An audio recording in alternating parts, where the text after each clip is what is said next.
Buenos días. Buenos días, buenos días.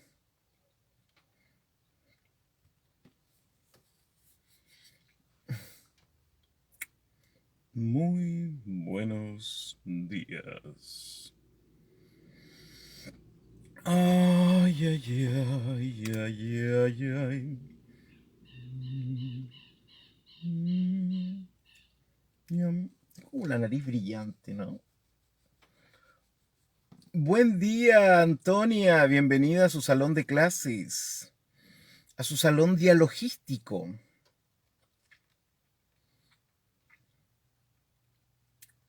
Buen día, Jonathan González. Bessie, buenos días. Segunda. Buenos días, Patricio Campos, un patriarca que me estoy comiendo unas pastillas de papaya. Oye, se las voy a recomendar, ¿ah? Voy a buscar cómo es que se llaman, porque de verdad así como le recomiendo libros, le voy a recomendar pastillas ahora. En esta clase todo puede pasar. Aquí estoy. Patriarca. Julio Atenas, buenos días. Luis García, buenos días.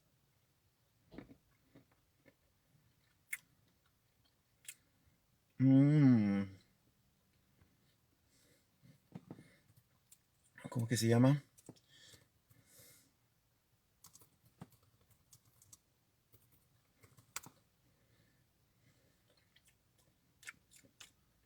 Esta creo que es.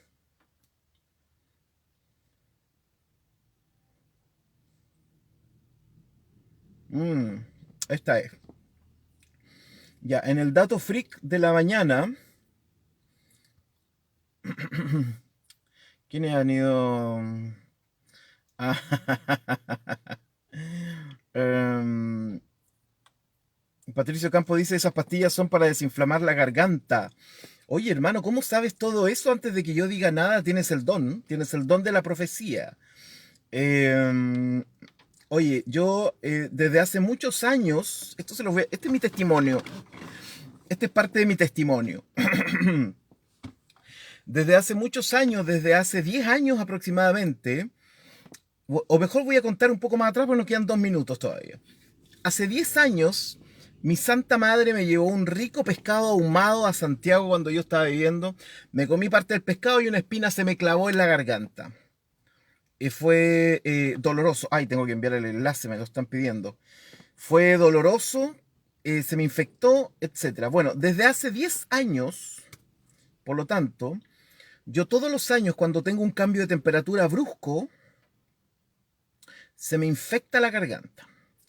Una cosa, no sé si es muy rara, pero a mí me parecía raro que tuviera cambio de temperatura y se me infectara la garganta, justamente en esa parte donde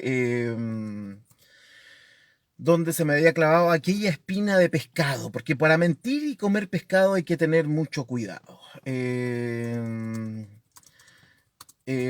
y por lo tanto, todos los años tenía que ir 2 o 3 veces al médico y me daba antibióticos, eh, con todo lo complicado que es tomar antibiótico, ¿no?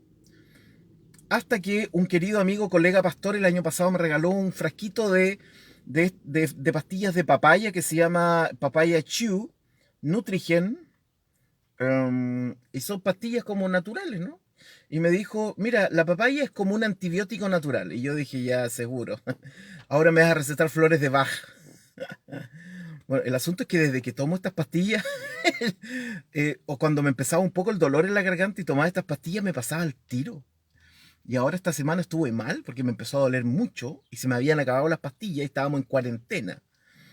Entonces, al final pude salir con un salvoconducto a comprar y empecé a tomarme mis pastillas de papaya y ya no me duele la garganta. Son mágicas, sin tener que tomar antibióticos. Así que de verdad se las recomiendo. No sé si es una cosa mágica o no, pero de verdad a mí me han funcionado muy bien. Así que ahí se las recomiendo. Después si quieren les mando la foto y todo. Son muy buenas. Em, Ya, 9 de la mañana con 5 minutos. Voy a ir saludando a quienes han ido llegando aquí. Ah, aquí está, pues Patricio Campo dice, porque soy cantante y sirve para la disfonía. Mira, ¿ve? Pastilla de papaya. Mira, Gela dice, claro, la papaya tiene antiinflamatorio, ¿ven? Buenos días, Josineya. Alfonso, buenos días. A mí me han servido muchísimo las pastillas de papaya, así que súper bien.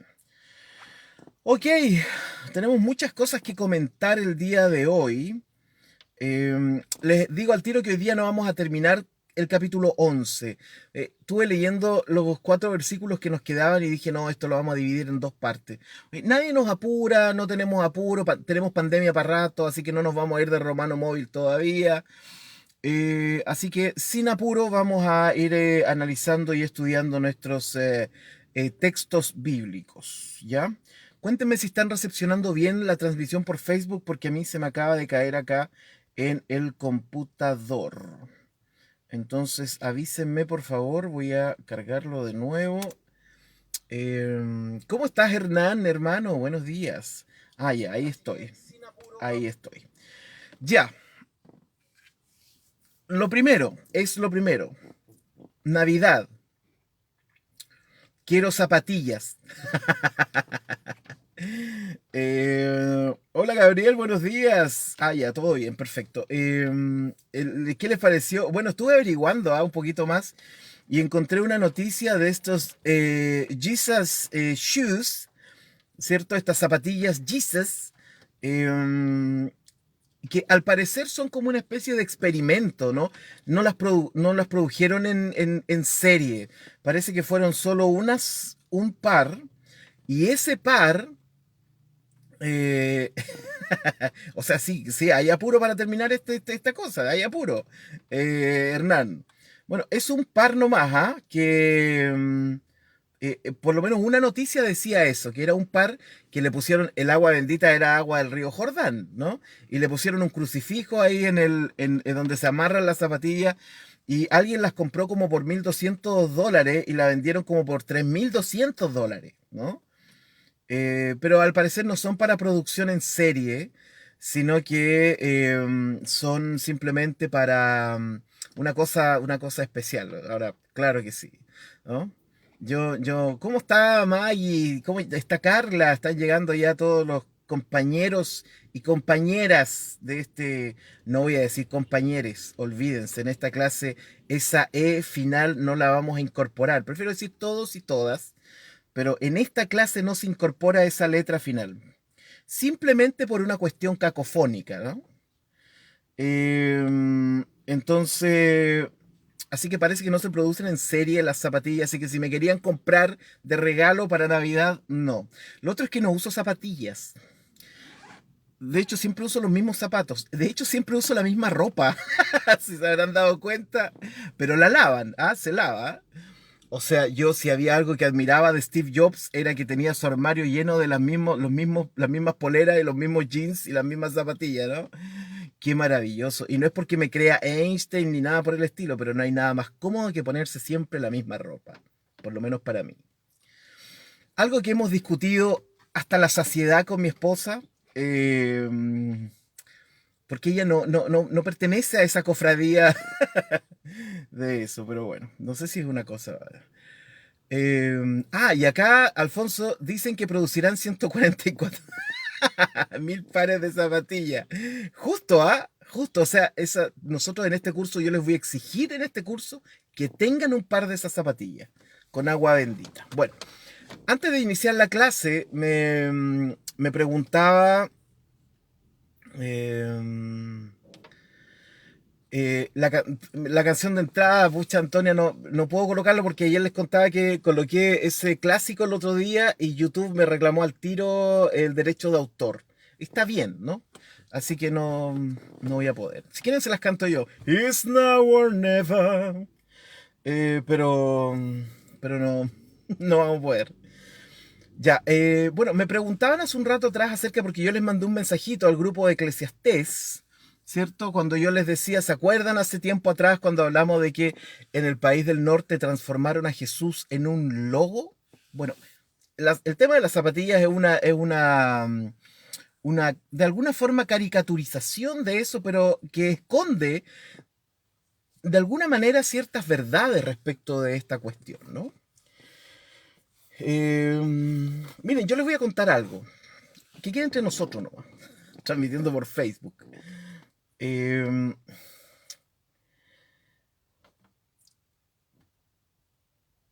Oye, otra vez se me cayó el video en YouTube aquí en mi computador. Este computador. Ya, entonces ahí estoy transmitiendo. Ya. Fíjense que. Deme un monito. Deme un minuto que necesito sacar algo de. Necesito sacar algo de aquí. Porque rebota. Ay, sí. Es una lata que tuve que sacar. Pero no es una lata de cerveza. Es una lata de bebida. Ahora sí, porque con el audio me daba eco la cosa y no. Ya. Eh, yo cuando hablé del tema de Jesús transformado en un logo, no debemos olvidar, y esto es súper importante en términos de teología, desde a dónde viene la teología y cuáles son los valores del lugar de donde viene la teología. Esto es muy importante.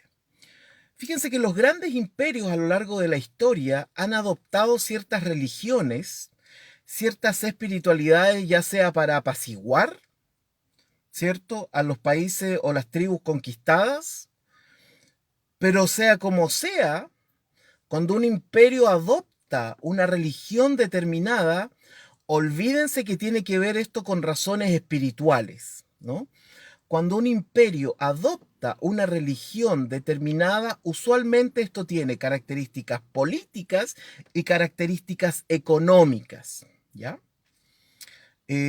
No, olvídense de esto de que son buena onda, de que el imperio quiere que la gente viva cantando Cumbayá a la orilla de una fogata mientras comen malvavisco. Eso no existe, ¿no?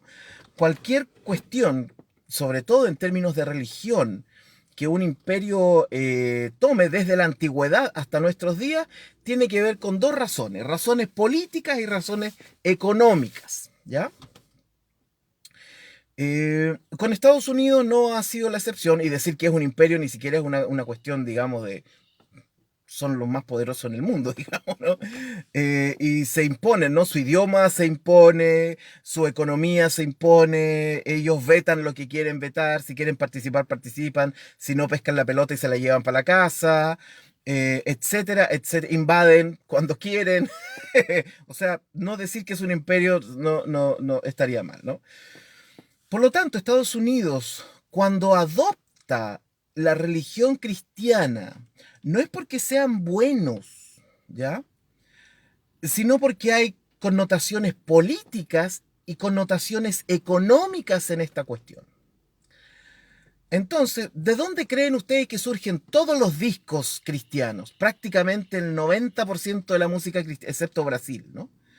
El 90% de la música de todo el continente americano, ¿de dónde surge? ¿De dónde surgen todas las impresiones bíblicas que se hacen? ¿De dónde vienen todos los libros de teología que se hacen? O sea, el 90% de las cosas cristianas, desde llaveritos, desde etcétera, pasan necesariamente por el colador, por supuesto, de el país del norte. Por lo tanto, no es extraño deducir que en el país del norte van a pescar a Jesús y lo van a transformar en un logo, en una marca, ¿no? Y cuando tú tienes un logo y una marca y la gente habla de tu logo y la gente habla de tu marca, lo que tienes asegurado es la salvación de tus bolsillos, ¿no? La salvación económica. Ustedes saben que Estados Unidos mueve una cantidad enorme de millones y millones y millones de dólares por conceptos de la religión cristiana. Literatura, Biblias, esto es paradójico, ¿no? Literatura, Biblia, marcadores de Biblia, zapatillas, ¿no? Etcétera. O sea, ha surgido todo lo que se puede vender con el logo de Jesús, se vende, ¿no? Y por supuesto, además tiene connotaciones económicas. Ahora, fíjense, les quiero comentar ahora un testimonio. ¿Están ahí, cierto? ¿Sí? ¿Están ahí? ¿Están ahí? Ya. Este computador, no sé qué le pasa ahora, esta cuestión se frena cada 2 segundos, no sé. Voy a cambiar deme un minuto, voy a cambiar de receptor de Wi-Fi. Quizás ahí se arregla. Entonces les voy a comentar algo de un testimonio. Total, vamos a analizar 2 versículos hoy día y no nos vamos a detener mucho más en eso. Cuando yo llego, hace 10 años, ¿cómo pasa el tiempo, no? Cuando yo llego hace 10 años a la iglesia, podríamos decir protestante, primero participé de la iglesia anglicana, me llamó la atención que el lenguaje de esta iglesia no habían cosas así como Jesús mi Salvador, Jesús mi Señor, Jesús mi... No es que no lo hubiera, lo había, pero de otra forma, ¿no? Eh, no se hablaba tanto de tener una relación personal con Jesús, etcétera. Bueno, yo lo fui notando de manera muy sutil, ¿no? A diferencia del lenguaje de las tradiciones que vienen del país del norte, en donde constantemente es... Ahora, quiero que esto se entienda bien. De hecho, no sé si es posible entenderlo bien, pero no quiero que suene a crítica. Simplemente quiero que puedan notar ustedes el contraste. Porque en nuestras tradiciones que vienen de Norteamérica, que Jesús, que tu relación personal con Jesús, que Jesús te ama, que yo te amo Jesús, que Jesús aquí, que Jesús allá, etcétera, ¿no? Pero cuando llego a la iglesia protestante, ese lenguaje no estaba ahí, excepto en las iglesias que habían sido influenciadas por tradiciones evangélicas norteamericanas. Cuando llego a la iglesia luterana, me pasa exactamente lo mismo. Nadie habla de Jesús en términos de Jesús como en estas otras denominaciones, ¿no? Sin criticar a nadie, por supuesto. Entonces ahí me di cuenta de que nuestras visiones de Jesús, por un lado de las iglesias de Europa, ¿no? Y por otro lado las iglesias norteamericanas, era distinta. Era muy sutil, era muy sutil. Pero no estaba este lenguaje, ¿no? Eh, Tampoco estaba este lenguaje bélico, ¿no? De que estamos en una guerra contra el mal, que Jesús es nuestro general, que Dios va a destruir a sus enemigos, que tiene que ver con los énfasis, ¿no? No son cosas que no aparecen en la Biblia, ahí están, pero tiene que ver con los énfasis. Y cuando yo estaba en una congregación de raíz norteamericana, estos énfasis eran distintos: la guerra, el bien, el mal, el condenado, el que se va al infierno, Jesús mi Señor y Salvador, tu relación personal con Jesús. Era toda una cosa, pero cuando te encuentras con iglesias más protestantes de Europa, no diciendo que ninguna es mejor que otra, ese lenguaje no está, prácticamente no está.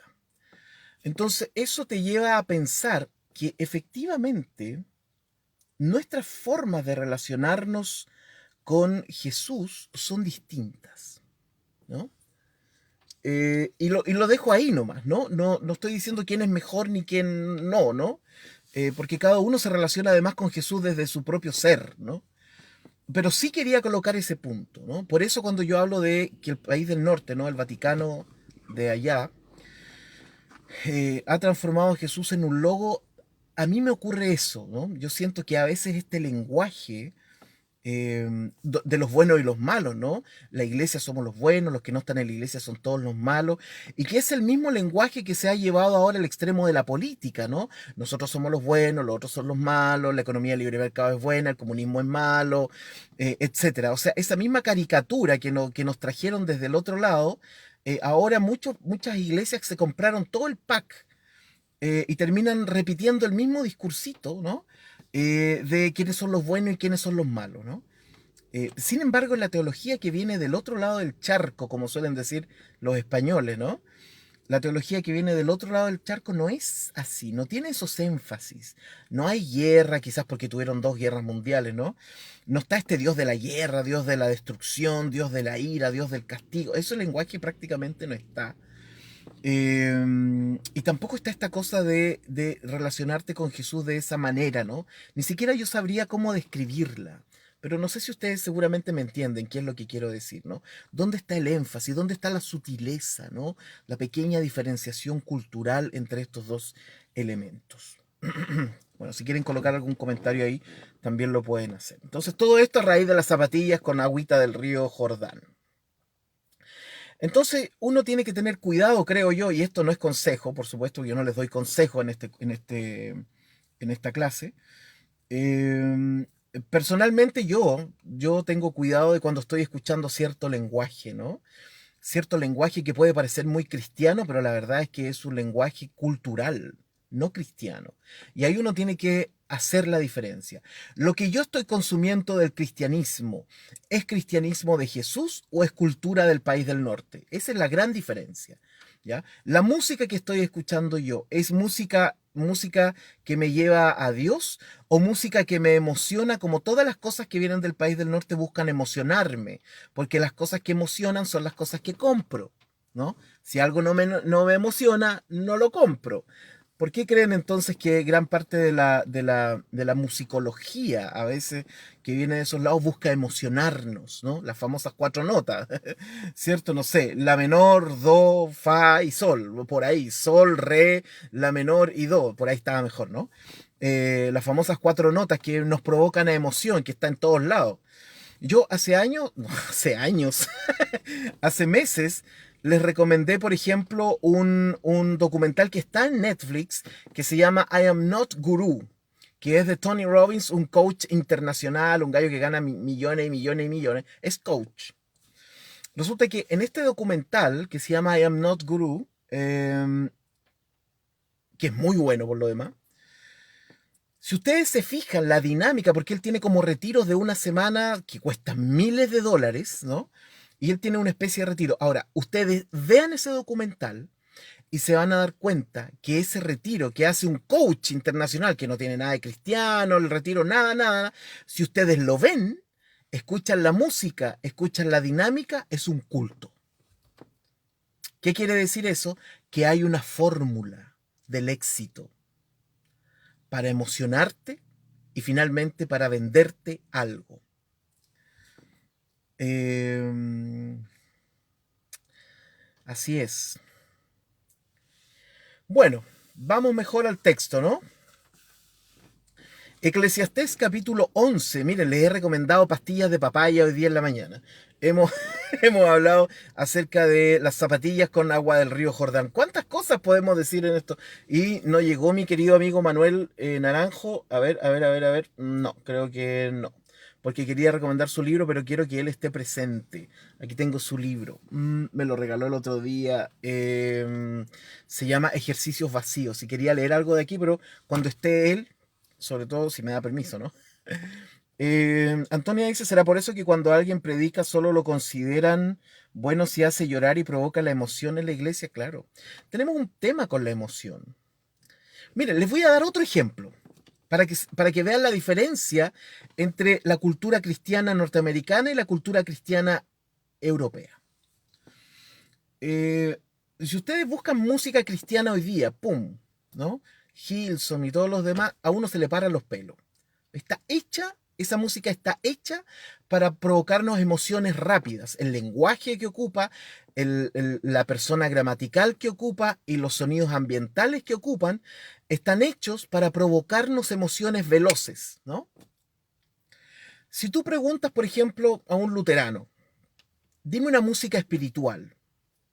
No todos los luteranos, por supuesto, pero dime un artista que haga música espiritual. Bach. Bach, ¿no? Soli Deo Gloria, al final de la música que escribía Bach. Ahora, te invito a escuchar un tema de Bach en órgano y veamos qué tan rápido te emocionas. Lo más probable es que ni te emociones, ¿ya? Porque tienen estructuras distintas, ¿no? La espiritualidad es distinta. Somos todos cristianos, pero nuestros énfasis espirituales son distintos. A mí me cuesta escuchar a Bach, por ejemplo. Por supuesto que tiene melodías que son muy oreja, como dicen los músicos, ¿no? Y que uno se puede sentir llevado, ¿no? Por esta música. Pero cuando escuchas una pieza de órgano de Bach, por ejemplo, o de clavecín, ¿no? El clavecín bien temperado, por ejemplo, etcétera, uno no entiende nada. El que no sabe de música, como yo, digamos, que no sé mucho de música, y que uno está esperando en la música emocionarse, y no pasa nada, ¿no? Entonces ahí nos damos cuenta que tenemos dos elementos culturales distintos de cómo percibir nuestra propia espiritualidad. Bueno, ahora sí, volvamos al texto. No más papayas, no más zapatillas, no más Jesus Shoes, y vamos al texto. Eclesiastés capítulo 11, versículo 7. Suave ciertamente es la luz y agradable a los ojos ver el sol. Y ustedes colocaron algunas traducciones acá. La NTLH dice... a ver, aquí está. Primero, la TLA la colocaron aquí, ¿no? Qué bueno es disfrutar de la luz del sol. TLA. Yo sin ella. NTLH. Qué agradable es la luz qué agradable es la luz del día y qué bueno es ver el sol. Qué bueno es disfrutar de la luz del sol, etcétera. Carla dice, hace un tiempo nos dimos cuenta con mi esposo que los cristianos de Europa no se centraban en la venida de Jesús como los gringos, por lo tanto se atrevían a plantar un árbol hoy. Qué buen mensaje. Bueno, eso, ¿no? Exactamente eso, ¿no? Marta Nalín dice en baja, es emocionante. Yo sé que para mucha gente es emocionante, a mí no me emociona. ¿Ya? A mí me complica baja, ¿no? A mí me complica, no logro encontrar no logro encontrar la línea, ¿no? Donde yo pueda, a ver, en chileno, no logro encontrar las cuatro notas, sol, re, la menor y do para emocionarme, ¿no? Porque baja es muy complejo. Entonces, a eso me refiero, ¿no? No digo que emocione, por supuesto, los que saben de música, yo una vez con una gran pianista de acá de nuestro país que participa de nuestra comunidad, Jimena Cabello, estaba en su casa y le dije, a ver, Jimena, porque yo quería probarme a mí mismo, ¿no? Quería ver qué tan pobre soy en mi conocimiento musical. Y llegué a la conclusión de que soy muy pobre en el conocimiento musical. Entonces yo le dije, Jimena, estábamos al lado de su piano. Entonces le dije, Jimena, toca por favor la pieza de Bach que tú consideres más espiritual para ti.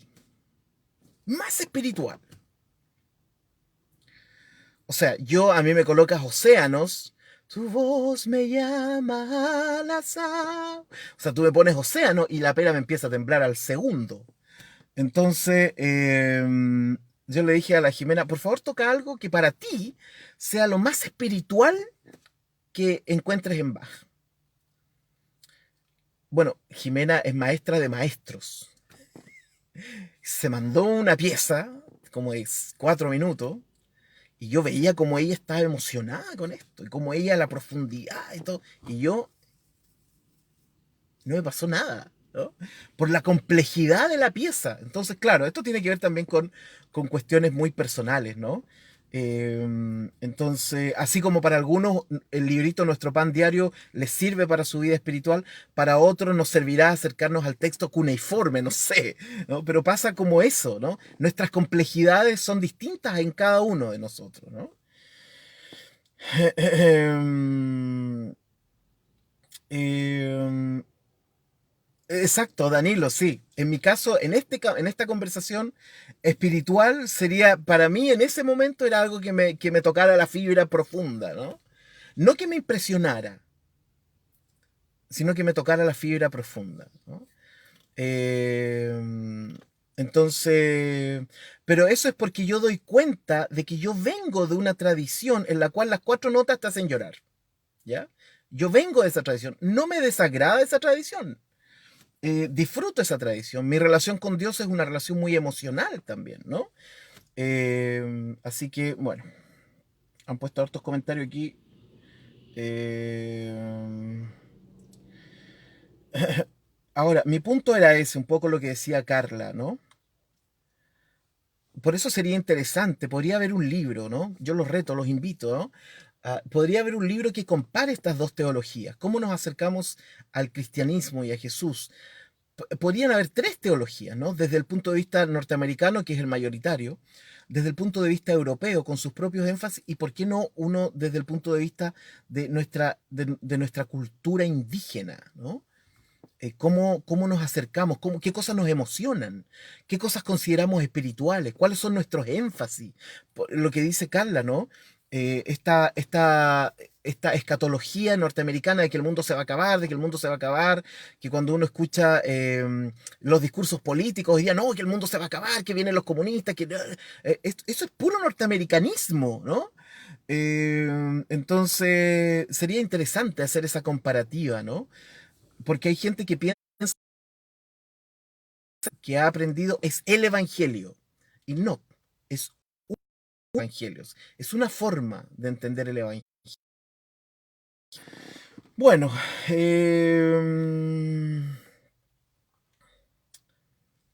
¿volvemos a Eclesiastés? Pucha que estamos dispersos hoy día. Pero rico, rico, ¿no?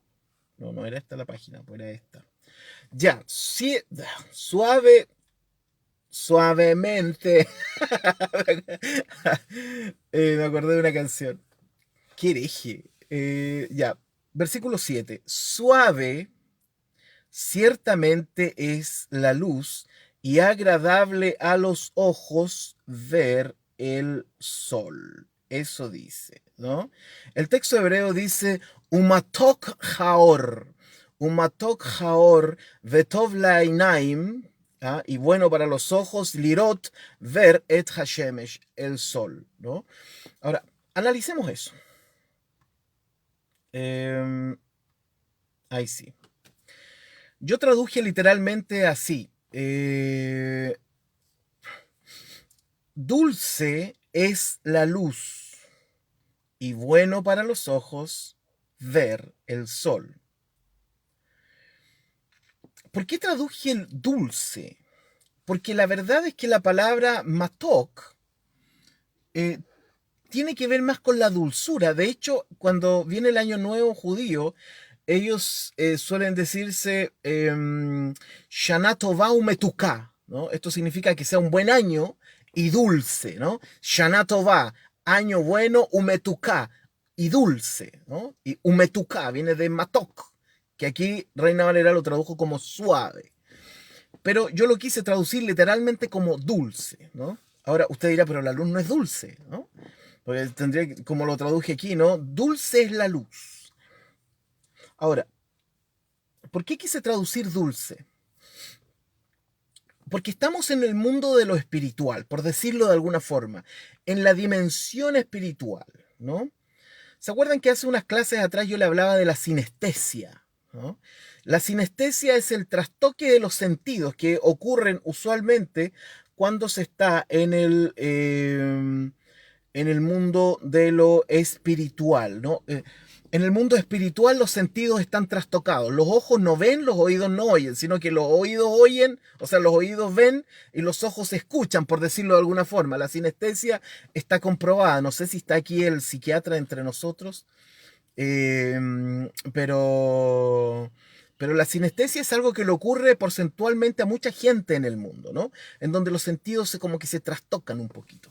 Ahora, resulta interesante que si uno lleva este análisis al plano bíblico, al parecer cuando la gente está entrando al mundo de lo espiritual, en este flujo divino, como que los sentidos están trastocados, ¿no? Como que hubiera una sinestesia espiritual también. Entonces, por eso yo dije, bueno, la luz es dulce, ¿no? O sea, estamos hablando de una cosa muy espiritual aquí, ¿no? Estamos en el mundo de lo espiritual, por lo tanto la luz no es suave, la luz es dulce. Bueno, y si uno quisiera suave, también podría llevarlo al plano del tacto, si uno quisiera, ¿no? Entonces aquí la sinestesia es el dominador, así se llama, sinestesia, ¿no? Donde los sentidos adquieren otras habilidades. Por ejemplo, vemos ejemplos bíblicos.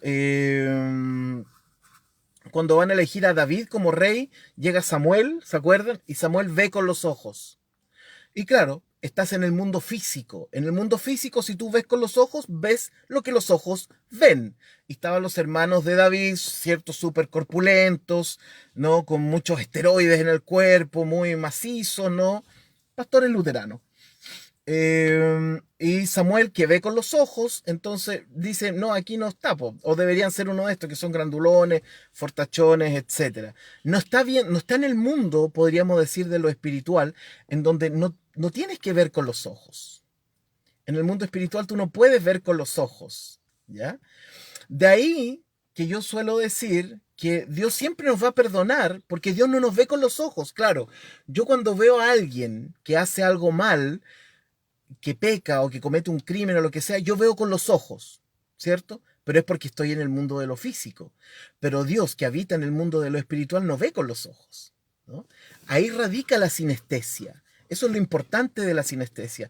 En el flujo de Dios, en el flujo divino, eh, eh, en el flujo divino, los sentidos funcionan en otras dimensiones. Entonces Samuel va a buscar al futuro rey de Israel y ve con los ojos, está en el plano físico. Pero Dios, que vive en el mundo espiritual, entonces trastoca esos sentidos. Y Dios no ve el físico, ni la corpulencia, ¿no? Ni los esteroides, ni nada de eso, sino que Dios ve el corazón, ¿no? El corazón no se puede ver, a menos que sea, a menos que sea cirujano, ¿no? Pero el corazón no se puede ver. Entonces, fíjense, ahí tenemos un trastoque, porque en el mundo espiritual los sentidos están intercambiados o están amplificados, sublimados, como usted quiera decirlo. Cuando Jesús tiene que ir a Jerusalén y sabe que va a morir, Pedro lo ve con los ojos, ¿cierto? Y le dice, no vayas. Pero Jesús no está viendo con los ojos. Jesús está viendo con todos sus sentidos el tener que ir hacia ese lugar, ¿no? Entonces, cuando se entra en esta dimensión, ¿no? Cuando se entra en esta dimensión espiritual, eh, los sentidos están totalmente trastocados. Por eso me gusta esta idea de que la luz es dulce, ¿no? Dulce es la luz. Cuando Moisés estaba en el Sinaí, o en el Sinai, si usted quiere, las palabras de Dios se veían, uno debería decir se escuchaban, no, se veían las palabras de Dios. Sinestesia, están en un mundo espiritual. Las palabras no se oyen, las palabras se ven, y no estaban escritas, ¿no? Las palabras se ven, se trastoca, pero ¿qué ocurría abajo? Reggaetón, perreo, etcétera, porque el becerro de oro, etcétera. ¿Por qué? Porque el becerro de oro es la manifestación de, de los sentidos carnales, o sea, los ojos ven. En el mundo espiritual, los ojos no ven, los ojos escuchan, los oídos ven, etcétera, ¿no? Eh, Quizás podría ser incluso una buena forma, ¿no? De medir nuestra propia espiritualidad en nuestro tiempo. Realmente no podemos ver la luz, solo las cosas siendo bañadas por esta. Podemos ver o intentar ver las fuentes de la luz, pero no la luz misma. Así como Dios no podemos verle directamente, porque realmente no tenemos a dónde mirar, sino solo podemos ver sus obras y asumir que detrás de ellas hay algo más que solo el azar. Ahora, lo que uno ve es cosa de cada cual también, ¿no? Algunos, por ejemplo, sobre todo en este lado del mundo, en su teología protestante, ven juicio, justicia, ira, condenación, advertencia y un mundo que no se podría haber creado a sí mismo. Otros, por otro lado, vemos la belleza de la obra, la sutilidad y la elegancia de los trazos plantados en el lienzo de la naturaleza, que como aprendimos ayer, Elohim, que es Dios, y Hatevá, que es naturaleza, tienen la misma cantidad, los mismos números, no, el mismo resultado numérico, ¿no? Por lo tanto, están relacionados Dios y la naturaleza desde esa hermenéutica. Ni unos ni otros podemos ver la luz, como no podemos ver a Dios, sino solo las cosas que son bañadas con su presencia. Por otra parte, Rashi, el comentarista medieval de la escritura, dirá que es dulce la luz de la Torá, siguiendo al Midrash, que dice exactamente lo mismo, y que son dichosos los alumnos que perciben la halajá, es decir, la ley, ¿no? De manera clara. El comentario ortodoxo continúa y dice que la dulzura y la luz se refieren al mundo venidero. El Midrash, por su parte, dirá, feliz aquel, fíjense, escuche bien, feliz aquel cuyo estudio le ilumina como le hace el sol. Y en su nota a pie de página el Midrash dirá otra traducción, feliz aquel cuyo estudio le hace brillar para otros como el sol. O sea, Los comentarios ortodoxos medievales y un poquito más modernos, entonces, judaicos, apuntarán a que esta luz es la luz del estudio, la luz de la Torá, ¿no? Nosotros en el cristianismo diríamos es la luz de la Biblia, ¿no? ¿Y qué es lo que estamos haciendo aquí, ¿no? Buscando, escudriñando más luz, ¿no? En el texto sagrado. O sea, este curso es una negación de que se acabó la hermenéutica, sino al contrario, que podemos seguir explorando y explorando y el texto es infinito. ¿No? No se acaba, ¿no? No, como dijo aquí el personaje, ¿se acuerdan? En esa charla que yo di, dijo, a ver, lleguemos hasta acá. No, no llegamos hasta acá, ¿no? En el estudio bíblico no hay un llegamos hasta aquí, ¿no? Eso lo dice la dogmática, pero en el estudio bíblico uno no dice llegamos hasta aquí nomás, se acabó, no hay más, no, hay mucho más, ¿no? Y eso es lo sabroso de esto. Versículo número 8. Reina Valera. Pero aunque un hombre viva muchos años y en todos ellos tenga gozo, acuérdese sin embargo que los días de las tinieblas serán muchos. Todo cuanto viene es vanidad. Yo traduje literalmente así. Porque si años muchos existiese el hombre, en todos ellos disfrutare o disfrutará y recordará los días de su obscuridad, por muchos serán, todo cuanto viene es vaciedad. O sea, se entendió harto menos que Reina Valera. Estoy siguiendo a Yuneman, ¿no? Ahora, ¿cuáles son las cosas que a mí me parecen interesantes de un texto como este, ¿no? Y esto es como la clave la clave de cómo analizar estos textos. ¿Se acuerdan que yo les decía que habían 4 claves? Ahora no me acuerdo cuáles son las 4 que les había dicho. Si alguien se acuerda cuáles son, colóquelas ahí. Las claves para acercarse al texto bíblico. Ah, ya me acordé. Una era la exégesis y las otras 3 tengo que pensarlo bien porque ya no me voy a acordar tanto. Ahora, resulta para mí muy interesante que el verbo que aparece en el texto hebreo no es vida, ¿no? Cuando dice, pero aunque el hombre viva muchos años, sino que el verbo que aparece es existir. Son cosas muy finas, ¿no? Alguien podrá decir, ya, pero Emir, ¿qué onda? Es lo mismo si se entiende el sentido del texto y todo lo que uno quiera. Pero bueno, a mí me gusta detenerme en estas cositas pequeñas, ¿no? ¿Por qué no puso el verbo vivir? Eso es lo que yo pregunto, ¿no? ¿Y por qué no puso el verbo vivir, ¿no? Eh, como dice el texto hebreo. Vamos a ver. Claro. Dice, Ki im shanim arbe, yi ye. Ahí está el verbo, yi ye, ¿no? Que literalmente significa será, ¿no? Existirá. ¿No? No vivirá, por lo tanto, porque el verbo vivir es otro. Entonces, eso es algo que me parece interesante. Por otro lado, también es interesante que la palabra y el verbo recordar, que es el verbo zahar, donde viene Zacarías, ¿no? Dice veishor, veishkor, veizkor, veizkor, dice recordar. Entonces uno dice, ok, pero ¿cómo tú solo puedes recordar el pasado, ¿no? No puedes recordar el futuro, ¿cierto? Y sin embargo, este texto dice, pero aunque un hombre viva muchos años y en todos ellos tenga gozo, acuérdese, sin embargo, que los días de las tinieblas serán muchos. Eso es interesante porque aparece como el verbo recordar, pero pensando en el futuro. O sea, recuerda lo del futuro. Eso es interesante, ¿no? Claro, por supuesto, esto significa recuerda lo que aprendiste acerca del futuro, pero aquí también aparece como recuerda el futuro, ¿no? Volviendo quizás un poco a esta idea de la sinestesia, ¿no? Donde las cosas adquieren otra dimensión. Entonces yo no solo recuerdo el pasado, sino que ahora recuerdo el futuro, ¿no? En el mundo espiritual. Obviamente esto se puede traducir como acordarse, ¿no? O pensar, lo que estaría dentro de las posibilidades de traducción, aunque me gusta también pensar de esta otra forma. De alguna manera, Kohelet, por un lado, te dice alégrate, goza y disfruta. Pero luego te dice, recuerda que vas hacia la oscuridad.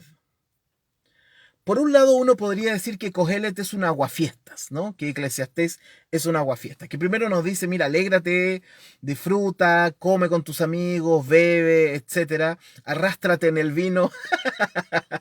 ¿Se acuerdan? Eso fue como en el capítulo 2 de Kohelet, ¿no? Pero después te dice, ya, pero no olvides que en el futuro está todo mal, ¿no? Ahora, no debemos olvidar que el sentido primordial de este libro es traerte al aquí y al ahora. O sea, si alguien me pregunta, ¿cuál es el sentido del Kohelet? Yo diría que Kohelet es la terapia gestalt de la Biblia, ¿no? Kohelet lo que intenta es traerte una y otra vez de vuelta al presente, una y otra vez de vuelta al aquí y a la ahora, una y otra vez te trae ya. No pienses en el futuro, no pienses en la muerte, no pienses en esto, etcétera. No pienses en la injusticia, porque la injusticia siempre va a estar contigo y la verdad es que, etcétera, ¿no? No mires el sol, no mires las nubes, no, etcétera. Vente de vuelta para acá. Para mí, Kohelet es la terapia gestalt del Antiguo Testamento, trayéndote una y otra vez al presente, ¿no? Entonces, para mí, ¿no? Ese es uno de los sentidos de este libro, ¿no? El sentido primordial es traerte aquí y ahora, que tengas conciencia de quién eres y de tu finitud. Ese es el sentido. ¿Quién eres? ¿Qué es lo que tienes? ¿Dónde estás parado? ¿Y cuánto vas a durar en este mundo? Y se acabó la fiesta. Ese es el sentido primordial de Kohelet. Donde algunos ven realismo, donde algunos ven pesimismo, donde algunos ven agnosticismo, yo lo que veo es gestalt. Ya, lo que yo veo es el aquí y ahora. Ten conciencia de lo que tienes, de quién eres, de las cosas importantes del mundo, de que todo tiene su tiempo, de que nada nuevo es bajo el sol, de que cuando alguien dice hay algo nuevo, eso tampoco está. Olvídate que el sol va, viene, se pone una y otra vez eternamente. Ten conciencia de que te vas a morir y en 5 generaciones nadie se va a acordar de ti, etcétera, etcétera, etcétera. O sea, lo único que tienes hoy día es tu vida para vivirla aquí y ahora. Tan, tan. Para mí, eso es el sentido esencial del Kohelet, ¿no? Es terapéutico desde esa perspectiva. Por lo tanto, lejos de restarte importancia o de restarle importancia a la vida y centrándote en un futuro sombrío, debería provocar todo lo contrario, amor a lo que tienes aquí y ahora, ¿no? Entonces, y eso de alguna forma tiene que ver con nuestra relación con Dios también, ¿no? El comentario ortodoxo, fiel a la ortodoxia. Aquí colocó la NTV la Besi. Si alguien llega a la ancianidad, que disfrute de cada día de vida, pero que también recuerde que habrá muchos días oscuros. Todo lo que aún vendrá carece de sentido. Buena. El comentario ortodoxo propone que recuerdes que los días del castigo para los malvados serán muchos más que los días de la vida. Ortodoxo, ¿no? La ortodoxa siempre pensando en el castigo. Por ende, piensa en ello para hacer teshuvá. Ustedes ya saben lo que es teshuvá, ¿cierto? Es el arrepentimiento. Acciones que frenen el castigo. Y por otro lado, alude al hecho de que mientras más Torah estudies y más mandamientos guardes, entonces entrarás a la oscuridad con más posibilidades de redención.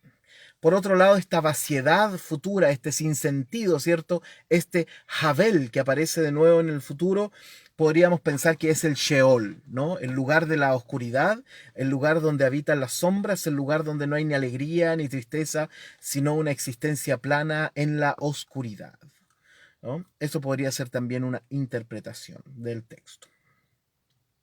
Es interesante que la palabra la luz, Haor en hebreo, en Eclesiastés solo aparece 2 veces.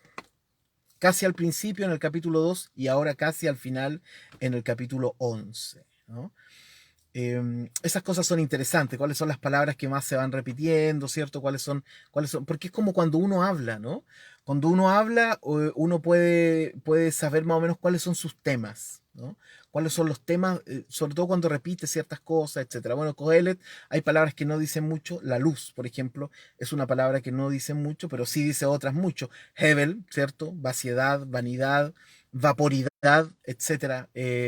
Aparece así, ¿no? Ver aparece también muchísimo, etcétera, ¿no? El mal también aparece mucho, el bien también, etcétera.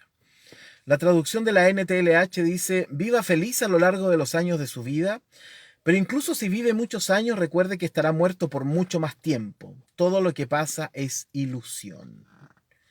Fíjate, yo sí que esa traducción se parece, está muy cercana a un comentario que yo estaba leyendo respecto a este texto.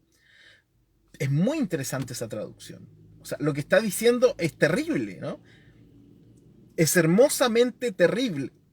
Usted va a vivir 80 años, 90, poquito más. Este fin de semana, el domingo, una hermanita de nuestra iglesia cumplió 103 años, pero eso ya es harto. O sea, en promedio, las mujeres viven en Chile 90 años, los hombres 85 más o menos. Eh, y lo que está diciendo el texto es, mire, van a vivir eso, pero van a estar muertos mucho tiempo en la oscuridad. Así que Kohelet es terrible, ¿no? Terriblemente directo. Por eso me gusta Kohelet. Ya, y hasta aquí llegamos. Hasta aquí llegó la clase del día de hoy. Y mañana entonces finalizamos nuestro recorrido por el capítulo 11 de este libro, ¿no? Mañana se acaba. Ruth colocó la TLA ahí, ¿ah? Pero aunque vivamos muchos años y todo este tiempo lo vivamos felices, no debemos olvidar que nos esperan muchos días de oscuridad y que del mañana no esperamos nada. Hay una historia en el comentario ortodoxo que dice que una hija le pregunta a su padre y le dice: padre, ¿por qué no duermes? Y él dice: llegará un tiempo en donde dormiré mucho tiempo y durante muchos días y muchos años y muchas generaciones. Por lo tanto, lo mejor ahora para mí es estudiar la Torá. Bonito, duro, pero bonito. Ya, nos vemos mañana entonces, que tengan una linda jornada. Mañana terminamos con el capítulo 11 y nos preparamos emocionalmente para iniciar el capítulo 12 de Eclesiastés, último capítulo de este camino que hemos iniciado y que ya debe ir por la clase número 90 más o menos. Así que nos preparamos mañana para despedirnos del capítulo 11 y ya mañana, ¿qué día es? ¿Hoy día qué día es? Miércoles, ¿no? Claro. Eh, el viernes deberíamos entonces estar iniciando el capítulo final de Kohelet.